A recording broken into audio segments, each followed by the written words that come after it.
So if you are keeping a fish pond, there's a few things that you want to consider. First of all, make sure that you're adding a good quality water ager every time that you add tap water to the aquarium, because in tap water there's chlorine, which is a sterilizer, which is going to kill your bacteria and ultimately kill your fish. So adding a water ager is extremely important to all new water. Also, a lot of tap water, such as Sydney tap water, has got no carbonate in it, so it's also important to dose carbonate or KH every time that you add new water to the aquarium, because Sydney tap water and a lot of tap waters don't have KH. KH is carbonate, calcium carbonate.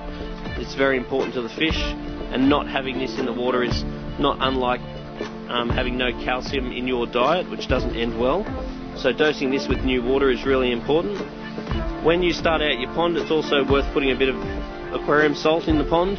What the salt does is just aid immune system, help the body slime, help stop bacterial infections.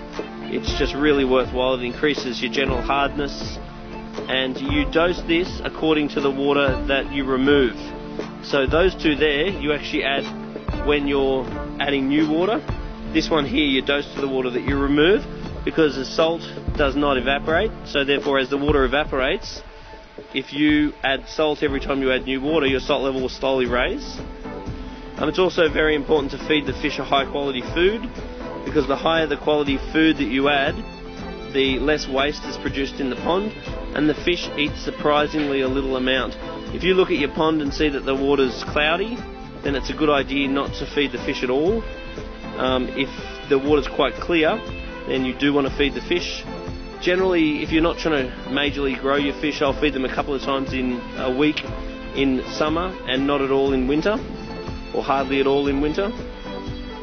And you monitor the fish, you look at their bellies and adjust your feed according to the bellies that you're seeing. And another very good product to consider is Aquarium Detox, because normal aquatic bacteria creates basically a sludge in the bottom of the aquarium, and this stuff here actually is bacteria from mud, and it's an assimilating bacteria, so it goes in and just physically cleans the pond. I've actually put this into ponds which have got thick layers of sludge in the bottom of the pond, and then found over a period of weeks or even months, the bacteria comes alive and physically eats that sludge. So you find that your pond stays much cleaner, you tend to get a lot less algae, and you don't tend to need to clean your filter as often. And because this is bacteria from mud, it expects a life cycle of wet and dry periods, so you do need to replace this every few months. So other than that, oxygen is the next most important thing with your pond. So ensure that you've got plenty of good surface agitation and plenty of good water flow, and you'll really enjoy keeping your pond.